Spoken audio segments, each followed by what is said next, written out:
Hello friends, இன்னைக்கு என்ன பார்க்க போறோம்னா ஜான் ஜெபராஜ் நீதிமன்ற காவல் இன்னையோட முடியுது.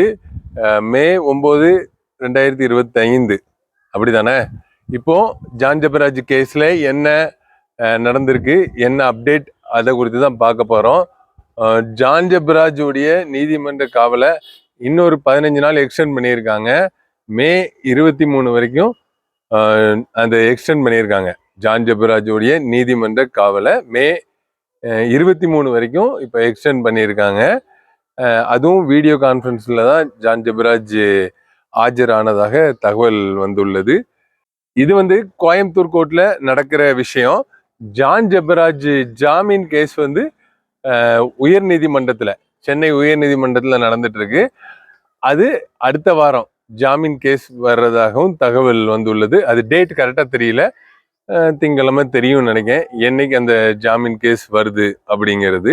ஓகே, ஜான் ஜெபராஜ் குறித்து அடுத்த அப்டேட் வரும்போது நான் தாரேன். ஓகே, பாய்.